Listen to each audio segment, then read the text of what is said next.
Blok suallarını izah edirəm. Dövlət İmtahan Mərkəzi 2025-ci il iyun ayının 1-də birinci qruplar üçün birinci şans imtahanını keçirmişdir və həmin sualların izahını verəcəm bu dəfə. Yəni suallarla tanış olaq. İlk öncə 31-ci sual baxaq. Mayelərdə Pascal qanunun doğruluğunu hansı cihazla yoxlamaq olar? Biz bilirik ki, Pascal qanunu yoxlamaq üçün biz Pascal nədir? Yəni təzyiqdir. Təzyiqi bilməliyik. Təzyiqi ölçən cihaz nədir? Manometrdir. Deməli, maye manometr. İkinci halda, koordinat zamandan asılı qrafikinə əsasən harmonik rəqs edən cismin təzyiqinin amplitudu qiymətini hesablayın. Yəni, AN bərabərdir nəyə? İndi biz şəkildən görürük ki, buradakı ifadə XM-in qiymətidir 0,8. Periyodu təyin edək. Periyod üçün nə qədər getməliyik? Biz 2pi məsafə qət eləməliyik. Hansı ki, baxın, pi bölü 2, pi bölü 2 elədi pi qədər. Pi bölü 2, pi bölü 2. Elədi bu da pi qədər. İkisi bir yerdə oldu. 2pi. Deməli, periyodum nə qədər oldu? Periyodum oldu 4 saniyə. Təcil amplitud qiymətinin düsturu isə AN bərabərdir. Omega kvadratı vurulsun XM-dir. Omega kvadratının yerinə 2 pi bölünsün T kvadratı şəklində yaza bilərik. Yəni, 4 pi kvadratı bölünsün T kvadratı vurulsun XM. Yəni, amplitud qiyməti, təcil amplitud qiyməti bərabərdir. 4 vurulsun 3-ün kvadratı 9 bölünsün. Periyod 4 idi. 4-ün kvadratı 16 saniyə. Vurulsun XM isə 0,8 idi. İndi ixtisara aparsaq, nə eləyəcək? 4 9-un 36. 36 ilə ixtisara gedəcək bu. Deməli, bu da gedəcək. Qalacaq orada 1,8 metr bölünsün saniyənin kvadratı. Doğru cavab C bəndi. Digər suala baxaq. Digər sualda deyir, sürtünmə əmsalını münü verib bizə nə qədər? 0,5. Cismin kütləsini verib 2 kiloqram. Dartı qüvvəsini verib 25 Newton. Və deyir, təcilin, sürətin zamandan asılı qrafikini qur. J-ni də verib 10. İlk öncə mən baxıram ki, cisim hansı istiqamətdə hərəkət edib. X oxun əksi istiqamətində hərəkət etmiş olacaq. Gəlin, dartı və sürtünmə qüvvəsini tapaq. Dartını bizə zaten vermişdi 25. Sürtünməni təyin etsək. Sürtünmə qüvvəsinin düsturu mü mg-dir. Verilənləri yerində yazsaq, mü-nin qiyməti 0,5, m 2, j isə 10-dur. Bu eləyir 10 Newton. Deməli, belə çıxır ki, mənim dartı qüvvəm sürtünmə qüvvəmdən böyükdür. Əgər dartı qüvvəsi sürtünmə qüvvəsindən böyükdürsə, bu cisim bərabər yeniləşən hərəkət edir. Yeniləşən hərəkəti mən tapan zaman bilməliyəm ki, qrafikdə T oxundan uzaqlaşmalıdır. Və hərəkətin hansı istiqamətli olduğunu təyin edək. Şəkildə görürüm ki, cisim X oxun əksi istiqamətində hərəkət edib. İlk öncə mən X oxu əksi olanlara baxmalıyam. Yəni, X oxuların hamısını çıxdım. Qaldı bunlar. Yəni, B, D, Y variantı. Y variantında görürüm ki, cisim bərabər sürətlə hərəkət edib. Xeyr, cisim bərabər sürətli deyil. Bərabər sürətli olsaydı, o zaman dartı qüvvəsi sürtünmə qüvvəsinə bərabər olardı. Bu deyil. B bəndinə baxıram. B bəndində cisim T oxuna yaxınlaşır. O qrafik T oxuna yaxınlaşır. Yaxınlaşırsa bu olur bərabər yavaşlayan hərəkət. Əgər T oxundan uzaqlaşırsa, bu olur bərabər yeniləşən hərəkət. Mənə də bərabər yeniləşən hərəkət lazım idi. Doğru cavab D bəndidir. Sonra 34-cü suala baxsaq, ilk öncə M1 və M2 nöqtələr arasında məsafəyə baxaq. Məsafə nə qədərdir? Məsafə 2-dir. 1 və 3 nöqtələr arasındakı məsafəyə baxsaq, onlar arasında məsafə 4-dür. Birinciyə təsir edən qravitasiya qüvvəsinə baxaq. F1 bərabərdir. J, M1 vur M2 bölünsün R-in kvadratı. Bərabərdir. J vurulsun M1, M2-ni sadəcə M1 vur M2 yazacağım. Bölünsün R yerinə isə 2 yazacağım. Yəni 4, 2-nin kvadratı eləyəcək 4, R kvadratı.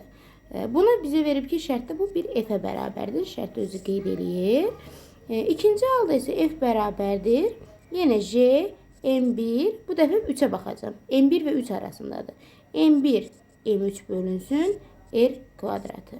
J'ni qeyd etdim. M1 olduğu kimi yazıram, amma M3-ün qiymətini bizə burada şərtdə verib ki, 2M2-yə bərabərdir. 2M2 bölünsün. Aradakı məsafə 4-dür. 4-ün kvadratı 16 R kvadratıdır. Yəni F2 bərabərdir. Bunlar 16 ilə 2 ixtisara gedir. Qalır J. M1 vur M2 bölünsün 8R kvadratı. Bunu da mən parçalaya bilərəm. Yəni yazacağım J M1 M2 bölünsün 4 vurulsun. Daha doğrusu 2 vurulsun 4R kvadratı.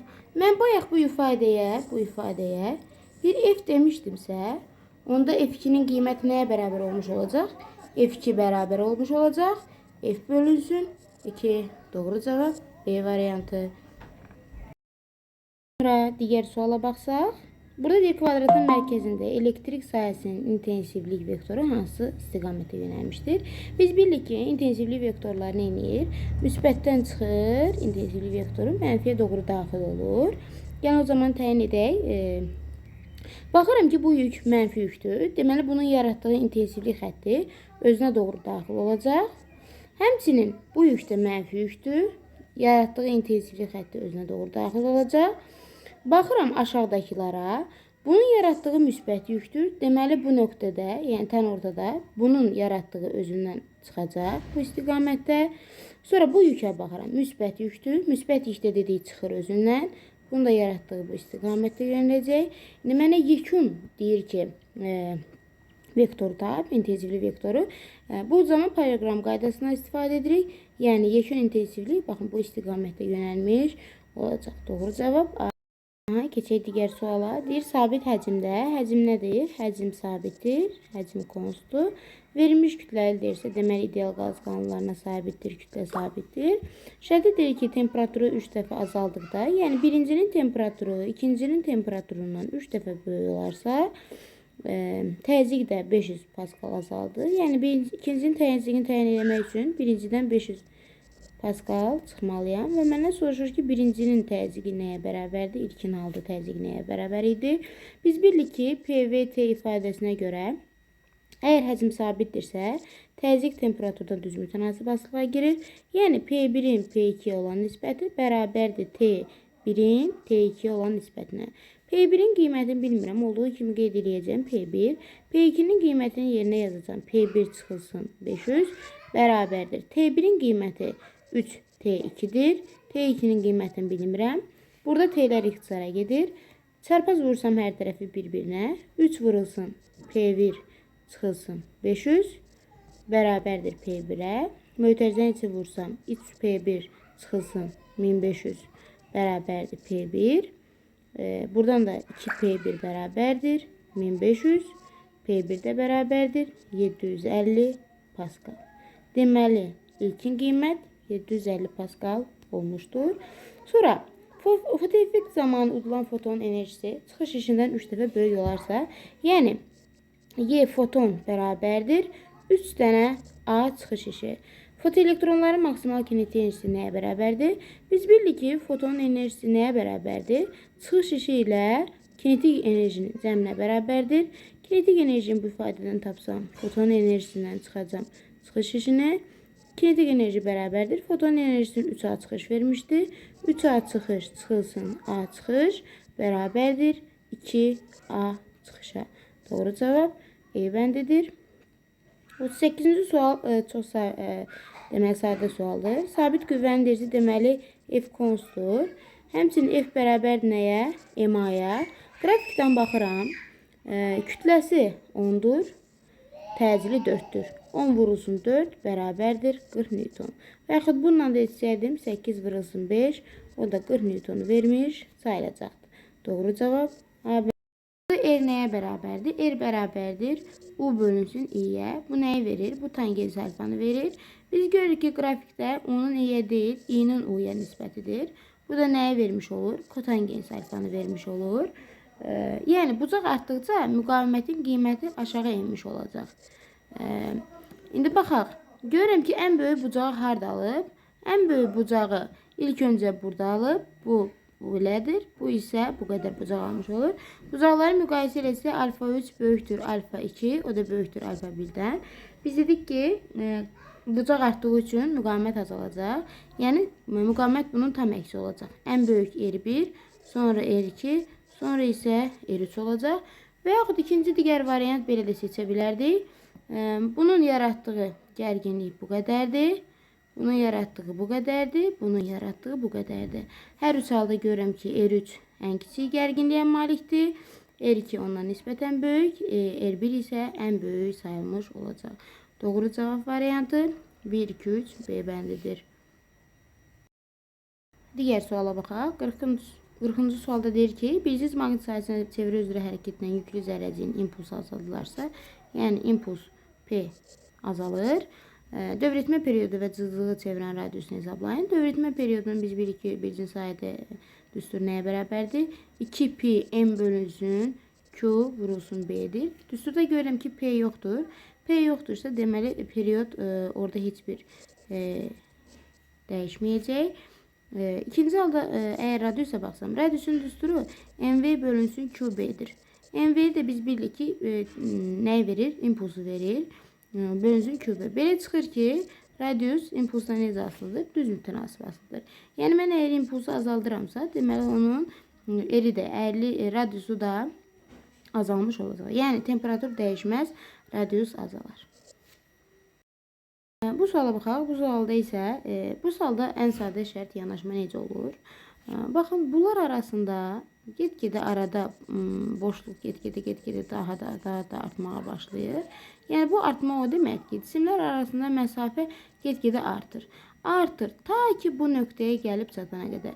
Bu nöqtədə artıq cisimlər arasında məsafə maksimum qiymət alır. Yəni, birinci şey, VT qrafikində, söhbət VT qrafikindən gedir, diqqətli olun. VT qrafikində oxların kəsişdiyi nöqtə onların arasında məsafənin ən böyük olduğu nöqtədir. Bəs desəydi ki, məsafə aralarında nə zaman azalır? Artıq həmin o kəsişib keçdiyi nöqtədən sonra onlar arasındakı məsafə get-gedə azalmağa başlayacaq. Yəni T5 nöqtəsində. Lakin indi bizə şərtdə soruşurdu nəyi? Aralarındakı məsafə ən böyükdür. Hansı nöqtədə? Təbii ki, T4 nöqtəsində. Digər suala baxaq. Deyir ki, harmonik rəqs edən yaylı və riyazi rəqqaslar verilmişdir. Rəqqasların rəqs tezliyi bərabər olarsa, riyazi rəqqasın uzunluğu hesablayın. Burada biz deyir ki, şərtdə mütləq birincinin tezliyi ilə ikincinin tezliyi bir-birinə bərabər olmalıdır. Yaylı rəqqasdan söhbət gedəndə nü bərabərdir. 1 bölünsün 2pi, kök altda K bölünsün M. İkincidə isə riyazidir. Riyazidə isə düstur 1 bölünsün 2pi, kök altda J bölünsün N'dir. Həmin bu ifadələri bir-birinə bərabərləşdirəcəyik. Yəni, birincinin yerinə yazacağım. 1 bölünsün 2pi, kök altında K bölünsün M bərabərdir. 1 bölünsün 2pi, kök altda J bölünsün L. Bu ifadələrdən gedəcək. 1 bölü 2pi'lər. Qalacaq K bölünsün, köklərdə gedir. K bölünsün M bərabərdir. J bölünsün L. Buradan L bərabərdir. M vurulsun J bölünsün K'ya. Sadəcə uşaqların diqqətinə yəni bir məqam var. Burada çalışırlar riyazi rəqqasını götürürlər kütləsini. Xeyr. Buradakı M bizim yaylı rəqqasımızın kütləsi. Yəni biz 50'ni deyil 400'ü götürməliyik. 400 vurulsun 10 üstü -3 vurulsun kilograma çevirdim. J'nin qiyməti 10'dur. Bölünsün K'nın qiymətini şərtdə bizə verib 8. Deməli, bunları ixtisar aparsaq, 4'ü 8'e bölsək, qalır 0,5 metr. Bizi santimetrlə soruşduğu üçün o deyilir 50 santimetr. Yəni, onu 100'ə vururuq 50 santimetr. Sonra digər suala baxaq. 2W bölü fi ifadəsi hansı fizik qəmiyyətin ifadəsidir? Gəlin açaq. 2W bölünsün fi. W'nin yerinə nə yaza bilərəm? W'nin yerinə yaza bilərəm. Fi vurulsun i bölünsün 2. Burada da bir fi'miz var idi, qeyd elədim. Buradan fi'lər gedir, 2'lər gedir, qalır nə? Sadəcə i, cəryan şiddəti. Deməli, cəryan şiddətini verir. Sonra ipə bağlanmış cismi şaquli müstəvidə bərabər sürətlə fırladılır. Əgər N nöqtəsində ip qırılarsa, cisim hansı istiqamətdə hərəkət edər? Çevrə üzrə bərabər sürətlə hərəkətdə bilik ki, cismin hərəkət sürəti çevrəyə toxunan istiqamətdə yönəlib. İndi burada hərəkət istiqamətimiz saat əqrəb istiqamətindədir. Baxın, çevrəyə toxunan istiqamətlərdə bunların istiqaməti sayılmış olur. Sürətin istiqaməti daha doğrusu. En nöqtəsindən dediyi üçün üzü aşağıya doğru gedəcək. Doğru cavab C bəndidir. Təcili soruşsaydı, yəni mərkəzə doğru yönələcəkdi. Digər suala baxaq. Digər sualda nə deyir? Deyir ki, difraksiya qəfəsi eli verib 1 mm. 1 mm ilə çevirsək 10 üstü mənfi 3 metr. Endir. Çizgilərin sayı 500'ə bərabərdir. Tezliyi nəyə bərabərdir? Tezliyi nüsü bərabərdir. 6 vurulsun 10 üstü 14 Hz. Həmçinin kiçik hissəni verib, yəni işıq sürəti 3 vurulsun 10 üstü 8 metr bölünsün saniyə. Məndən soruşur maksimumlar tərtibin K, yəni bərabər suala. İlk öncə biz bilməliyik ki, gəlin S'nin düsturunu yazaq. S nəyə bərabərdir? S bərabərdir lambda vurulsun nüyə. Buradan lambdanı tapsam, lambda bərabərdir nəyə? S bölünsün nü. S'nin qiymətin elə saxlayıram. Gəlin tərtib törəməsinin düsturunu yazaq. Necə tərtib törəməsinin düsturu? D sinüs fi bərabərdir K lambdaya. İndi periodu, qəfəsin periodunu da tapa bilərik. Qəfəsin uzunluğu L nəyə bərabərdir? Qəfəsin periodu vurulsun cizgilərin sayına. Period da bərabərdir uzunluq bölünsün cizgilərin sayı. Gətirib hər iki ifadəni burada əvəz etsək. Yazaram L bölünsün N sinüs fi bərabərdir K vurulsun. Lambdanın yerinə isə yazacağım nə? S bölünsün nü şəklində. İndi bizə maksimum tərtib dediyi üçün sinüs fi artıq burada gedəcək. Qalmır. K-nı tapsam, K nəyə bərabərdir? K bərabərdir L vurulsun nü bölünsün nə? Bölünsün N vurulsun S-yə.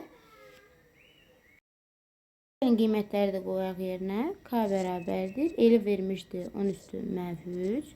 Nünü vermişdir 6 vurulsun 10 üstü 14. Bölünsün. Çizgilərin sayı 500'dür. Sürət isə 3 vurulsun 10 üstü 8'dir.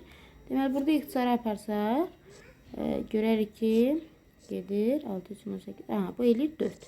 Deməli, maksimum tərtib törəməsi nəyə bərabərdir? 4'ə bərabərdir. Doğru cavab C bəndi. Digər suala baxsaq, verilmiş kütlə ideal qaz bir halından 2 hala keçərkən halına keçir. Hansı mülahizə doğrudur? Bir halından 2 halına keçəndə biz görürük ki, nə sabitdir? Həcm V sabitdir. Yəni izoxor prosesdir. İzoxor prosesdə bilirik ki, biz həm sıxlıq sabitdir, həm də konsentrasiya sabit olmuş olacaq. Şəkildən görürəm ki, təzyiq nə edib? Təzyiq azalıb. PV T ifadəsinə görə əgər təzyiq azalıbsa, həmçinin onunla bərabər temperatur da azalmış olur. Digər tərəfdən daxili enerjinin düsturunu tapaq. 2'də 3 nü RT. Əgər temperatur azalıbsa, o zaman onun daxili enerjisi də azalmış olacaq. Temperatur dəyişmir, yanlışdır. Dəyişir. Sıxlıq azalır, xeyr dəyişmir. Sıxlıq artır, xeyr dəyişmir. Daxili enerjisi artır, xeyr əksinə azalır. Doğru cavab C bəndidir. Daha sonra deyir ki, konturdakı cəryan şiddəti 3 amper olarsa, cəryan şiddətini qeyd eləyək. Nə qədərdir? 3A'dır. Maqnitseli fini verib 0,6 Weber. Məndən soruşur L bərabər suala. Biz bilirik ki, fi nəyə bərabərdir? I vurulsun elə bərabərdir. L bərabərdir fi bölünsün I. Yəni 0,6 bölünsün 3 bərabərdir 0,2 Henry. Doğru cavab B bəndidir. Biz bilirik ki, hər il qəbula bir vahid açılış düşür. Gəlin vahidin açılışına baxaq. İlk öncə volta baxın. U nəyə bərabərdir? U bərabərdir A bölünsün Q'ya, yəni Joule bölünsün Coulomb-a. Gəlin açaq. Coulomb vurulsun. Voltun yerinə yazacağım. Joule bölünsün Coulomb. Bir dənə də aşağıda kilogram var idi. Qaldı kilogram. Demək, Coulomblar ixtisara gedirmi? Gedir. Qaldı nə? Joule bölünsün kilogram. Joule atsam, açılışı necədir? Kilogram vur metr kvadratı böl saniyenin kvadratı. Aşağıda da bir əlavə kilogramımız var idi. Kilogramlar getdi. Metr kvadratı böl saniye kvadratından da vahid çıxır. metr bölünsün saniyə, yəni sürətin vahididir. Aha, gəlib 49-cu suala. Bunu verib nə qədər? Bunu verib 65%. Bunu verib 45%. Fi 2. Aha, fi 1. Deyir, quru termometr. Biz bilməliyik ki, əgər havada fi 100% göstərirsə, orada buxar doyandır. Yox, əgər 100% göstərmirsə, deməli buxar doymayandır. Bizdə hər iki halda görürük ki, 100-dən aşağıdır. Ona görə otadakı su buxarı doymayan buxardır. Hər ikisinə uyğun gedəcək. Sonra quru termometrin yaz termometrin göstərişinə böyüdür. Bəli, doymayan buxarda hər zaman quru termometrin göstərişi yaşdan böyük olacaq. Bu hər ikisinə aiddir. Yəni biri otaya gedir. Otaqda mütləq rütubət daha böyükdür. Fi nəyə bərabərdir? Fi bərabərdir rho bölünsün rho 0 və yaxud P bölünsün P0. Buradakı mütləq rütubət görürəm ki, bax bu ifadədir. Mütləq rütubət fidən necə asılıdır? Düz mütənasib asılıdır.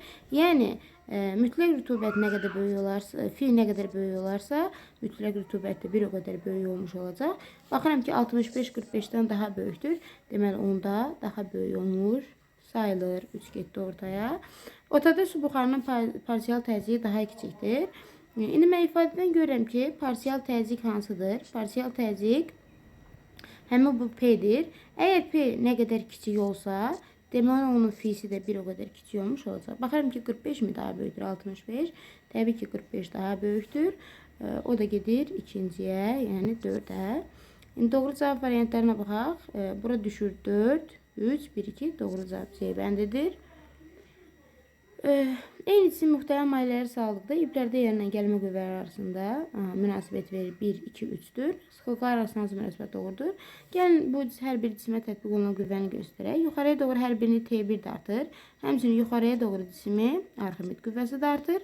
Aşağıya doğru mg də artır. Yəni hər birində eyni ifadədir. Həm yuxarıya doğru Arximед, aşağıya doğru mg. Bunda da yenə yuxarıya doğru Arximед, aşağıya doğru mg də artır. Burada tətbiq edəcək qüvvələri 2 yuxarı aparan qüvvə, 1 aşağı aparan qüvvəyə bərabərdir. Yəni mg bərabərdir T1 üstə gəlsin F-Arximed. F-Arximed qüvvəsinin düsturun birliyi nəyə bərabərdir? Rho maye, J, V batana bərabərdir. Buradan biz nəyi tapsaq? T-ni tapsaq. T nəyə bərabər olur? T bərabərdir mg çıxılsın. F-Arximedin düsturunu yazıram birbaşa yerinə. Rho maye, J, V batan. Əslində bu ifadəyə görə biz bilməliyik ki, T rho mayedən düz mütənasib asılıdır. Çünki burada kəsir yoxdur. Lakin rho mayenin qarşısındakı o mənfi işarə işi dəyişir. Belə çıxır ki, o zaman gərilmə qüvvəsi sıxlıqdan tərs mütənasib asılığa girmiş olur. Yəni, əgər mən gərilmələri T1 böyükdür, T2 böyükdür, T3 yazıramsa, deməli mayenin sıxlığı bunun əksi olacaq. Rho maye 3 ən böyükdür. Mayenin sıxlığı ikinci ən ortadadır. Ən kiçik isə mayenin sıxlığı 1 olacaq. Yəni 3 böyükdür 2, böyükdür 1. Doğru cavab A bəndidir. Buna baxaq. Bəy cisim mütləq uzanmasını, yəni delta L-in onun başlanğıc uzanmasını, yəni L0 olan nisbəti nəyə verir? Bu bizə epsilonu verir, yəni nisbi uzanmanı vermiş olur. Aha, indi bu sualın izahına baxaq. Burada düz xətt boyunca hərəkət edən cisimin koordinatının zamanlı qrafiki verilmişdir.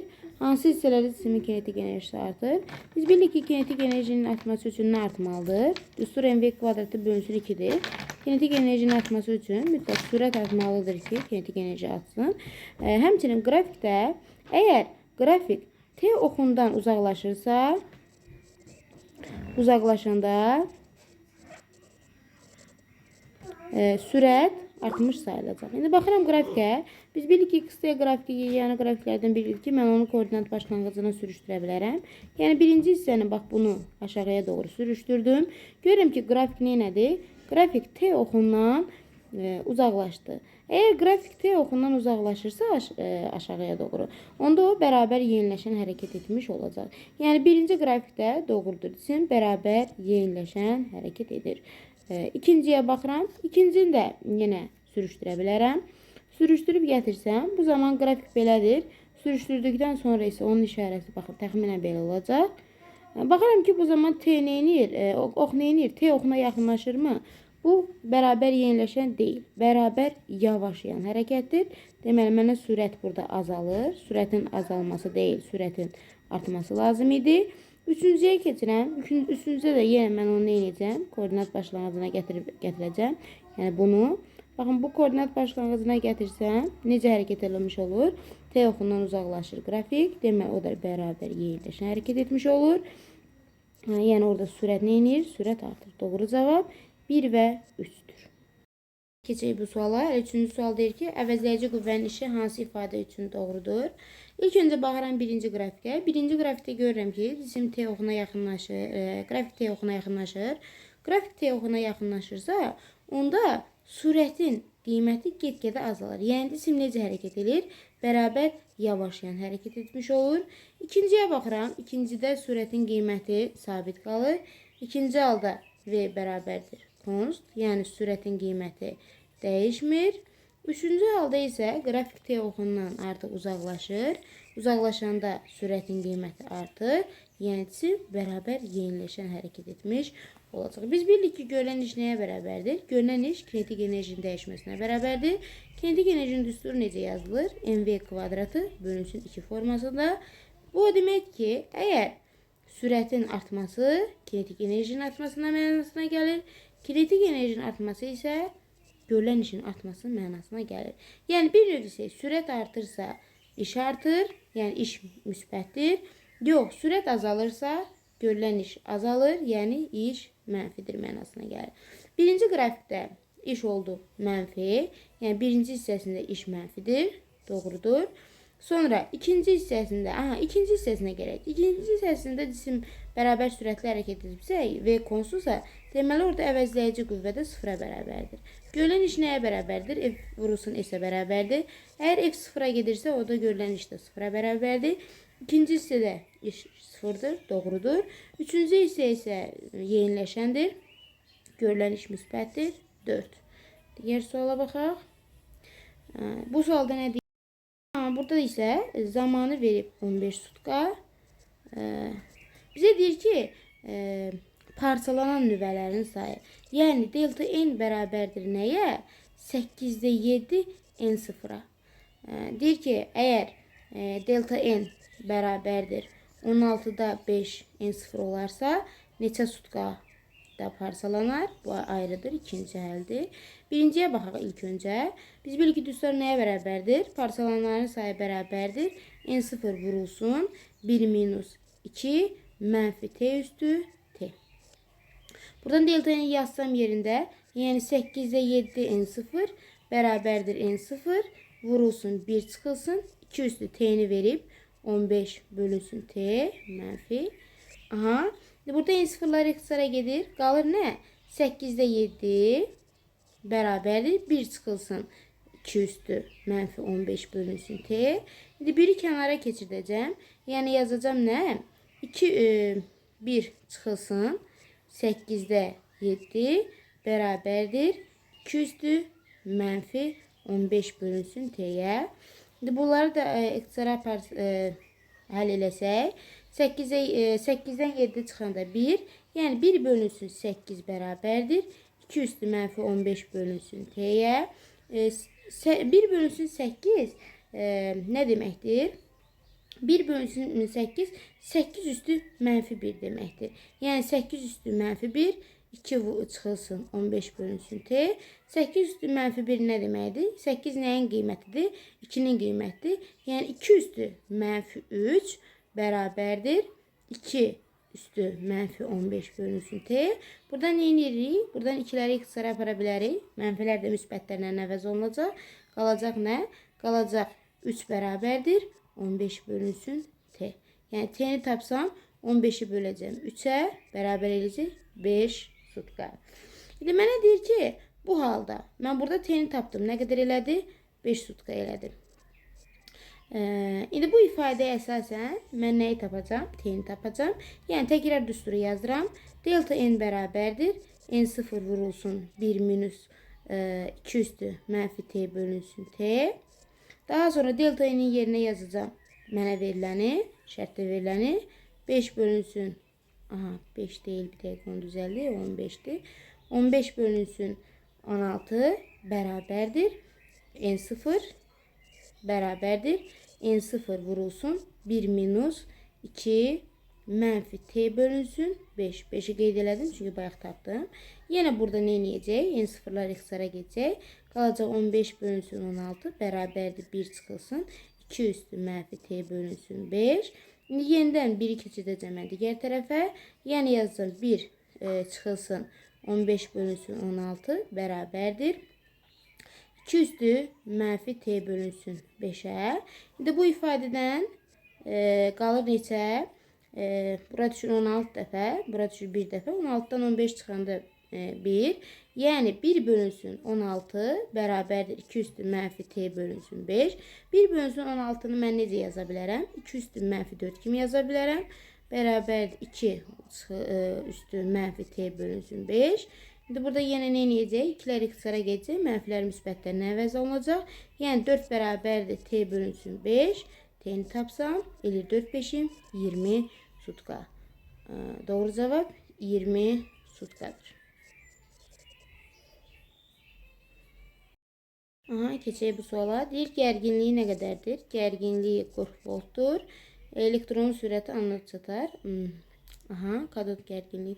Elektron hansı sürətlə? Aha, V0 verib bizə nə? 0.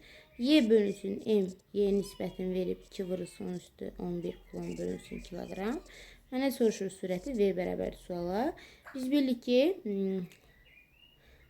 U bərabər nəyə? U bərabərdir A bölünsün Q'ya. A bölünsün Q'ya. İndi buradan həmçinin görülən iş nəyə bərabərdir? Görülən iş bərabərdir kinetik enerjinin dəyişməsinə. Buradan A'nı tapsaq A nədir? Q'dur. Bunu qeyd edeyim bir dəqiqə. Kinetik enerjinin dəyişməsi. Yəni bir növ desək A bərabərdir mv kvadratı bölünsün 2 çıxılsın mv0 kvadratı bölünsün 2. Burada mv0 kvadratı bölünsün 2 sıfıra gələcək. Nəyə görə? Çünki şərtdə v0 mənə 0 vermişdir. Deməli A bərabər olacaq nəyə? mv kvadratı bölünsün 2'yə. A-nı bu ifadə ilə mən əvəz eləyə bilərəm. Bizdə elektrondan danışdığı üçün yükü biz Q ilə deyil, E ilə qeyd edəcəyik. EU. Yəni EU bərabərdir mv kvadratı bölünsün 2. Buradan V'ni tapsam V bərabər olacaq nəyə? V bərabər olacaq kök altda 2YU bölünsün M-ə. O da bərabərdir. 2'ni verib bizdə 2 vurulsun. Y'nin qiyməti nə qədərdir? Y bölünsün M-in qiymətini verib birbaşa. Yəni onu da qeyd edəcəm.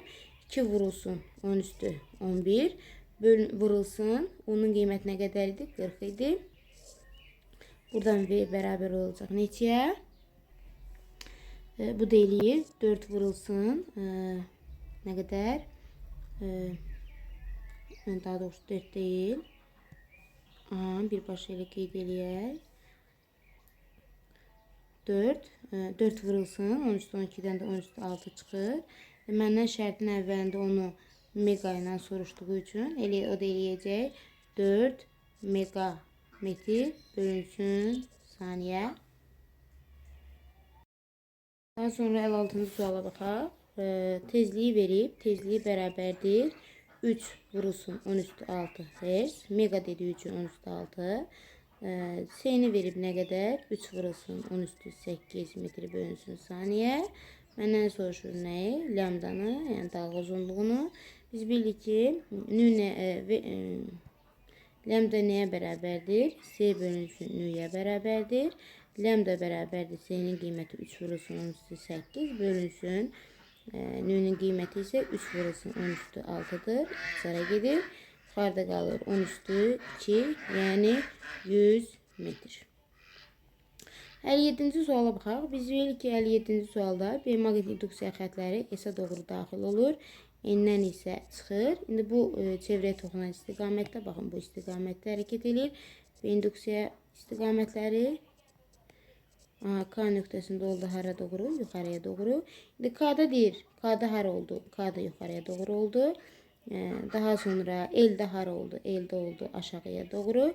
M-də hara oldu? M-də oldu sola doğru hərəkət etmiş oldu. Digər suala baxaq. Şərtini oxuyaq. Deyir ki, açarını açdıqda dəyişən cəryan dövrəsinə qoşulmuş ampermetrin göstərişi necə dəyişər? Deməli, birinci halda bizim açarımız nədir? Birinci halda bizim açarımız qapalıdır. Yazıram qapalı. Qapalı olanda cəryan baxın müsbətdən gələcək. Belə həm bu istiqamətdə, həm bu istiqamətdə keçib gedəcək. Hər iki halda görürəm ki, kondensator necədir? Kondensatorlar bir-birinə paralel qoşulur. Paralel qoşulma zamanı biz ümumi tutumu tapanda nə edirik? Ümumi tutumu tapanda paralel qoşulmada həmin tutumları cəmləyirik. Yəni C plus C bu eləyir 2C. İkinci halda isə artıq açar açıqdır. Açıq olduğu vəziyyətdə biz bunu necə yazacağıq? Açıq olan vəziyyətdə isə artıq cəryan buradan gələcək. Sadəcə aşağıdakı kondensatordan keçib dövrəni tamamlayacaq.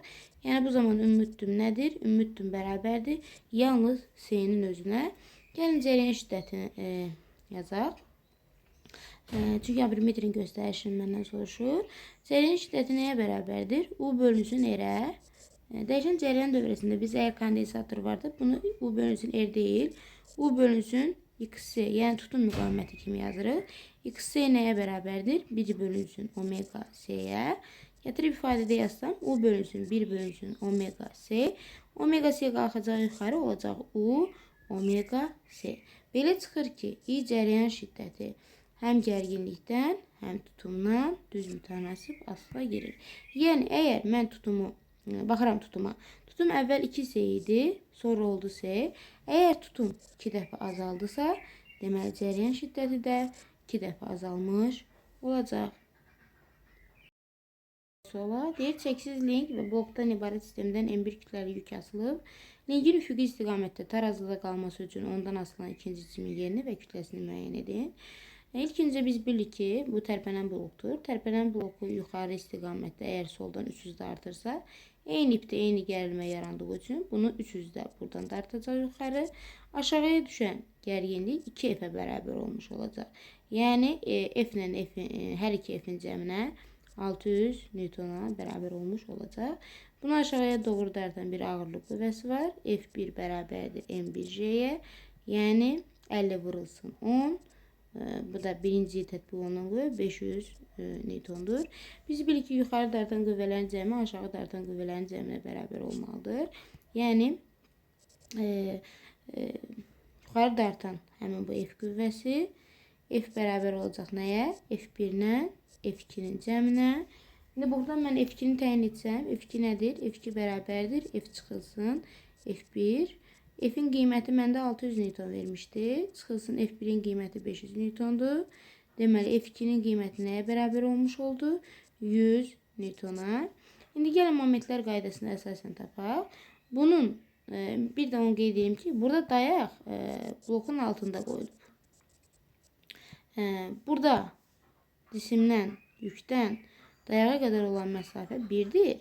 Amma digərindən, yəni bu M2 kütləli cisimin dayağa qədər olan məsafəsini mən bilmirəm. Gəlin onu təyin eləyək. Düstur necə yazılırdı? Momentlər qaydasına əsasən sadə əqrəb istiqamətində aparan əksinə aparana bərabər olmalıdır. Yəni F1 D1 bərabərdir F2 vurulsun D2-yə. F1-in qiymətin şərtdə gördük ki, tapdıq ki, nə qədərdir? 500-dür. 500 dayağa qədər olan məsafəsi 1 idi. Qeyd eləyək. 1 bərabərdir. F2-ni tapdıq nə qədərdir? 100 Newtondur. 100 vurulsun. D2-ni bilmirəm. D2-ni tapaq. Bu deyilir D2 bərabərdir. 500 bölünsün 100 bərabərdir 5. Deməli, bunun dayaqdan olan məsafəsi 5-dir. Deməli, saysam, dayaqdan olan məsafə 1, 2, 3, 4, 5. Hansı nöqtəyə gəldi? S nöqtəsinə gəldi, düşdü. Deməli, ikincinin dayaqdan olan məsafəsi, bax, bu nöqtədir. Yəni, cisimi bu nöqtəyə mən asıram. İndi, biz dayağı tapdıq ki, 5-dir. Gətirib yenidən bu ifadəni yazsaq ki, kütləni təyin eləmək üçün, yazacağım yenə F1 vurulsun D1 bərabərdir. F2 vurulsun D2. F1-in qiyməti yenə 500 idi. 500 vurulsun D1-in qiyməti 1 idi. F2-nin qiymətini yerinə yazıram. M2J vurulsun. D2-ni tapdım mən artıq şərtdən. D2 5-dir. Yəni 500 bərabərdir. M2 vurulsun. J-nin qiyməti də 10-dur. Vurulsun 5. Buradan M2 bərabər olur. 500 bölünsün 50, yəni neçə? Dəqiqə, yəni 10 kiloqram. Baxın, 10 kiloqram elədi. Yəni yük buradan asılır və kütləsi nəyə bərabər olur? 10 kiloqrama. Gələk sonuncu sualımıza. İndi bu sualda bizə qrafik verməlidir. Qrafiklər verməyiblər. Baxın, qrafik belə olmalıdır. Bu bunun təpə nöqtəsidir. Və deyir ki, bura fokusdur. Bura 2 qat fokusdur. Və yaxud da elə işarə eləyə bilərdik. Cisimdir, buradadır. Biz bilirik ki, buradan bir xəyal alsaq, necə alacaq? Şifahi olaraq bilirik ki, 2 qat fokusda, əgər cisim 2 qat fokusdadsa, onun xəyalı necə olur? Özü boyda, həqiqi və tərsinə çevirmiş olur. Amma gəlin qrafik formasında da alaq. Baxın, nə edirik? Birinci halda baş optik oxa cisimdən çıxan şüa baş optik oxa paralel gəlib, hardan keçməlidir? Dəqiqə, mən orada səhvləyirdim. Hardan keçməlidir? Fokus nöqtəsindən keçməlidir. İkinci halda isə baş optik oxa təpə nöqtəsinə, daha doğrusu paralel düşən şüa öz istiqamətində geri qayıtmalıdır. Dəqiqə. Aha. İndi baxın, burada cisimin xəyalı harda alındı? Cisimin xəyalı alındı, baxın bu hissədə. Bu hissədə xəyal alınırsa, yəni xəyal harda oldu? Tərsinə çevrilmiş oldu. Əgər yuxarıda alınsaydı, bu hissədə alınsaydı, olardı düzünə, tərsinə çevirmiş oldu. Həqiqidir, yoxsa möhümidir? Xəyal həqiqidir. Nəyə görə? Çünki şüadan çıxan, cisimdən çıxan şüaların özləri kəsişir. Uzantıları deyil. Əgər uzantıları kəsişsəydi, o zaman olacaq möhümü. Üçüncüsü isə xəyal nədir? Xəyal özü boydadır. Özü boydadır. Nəyə görə özü boydadır? Çünki əgər fokus cisim D 2F-dədirsə, onun xəyal məsafəsi də 2F-də alındı. Ona görə oldu özü boyda.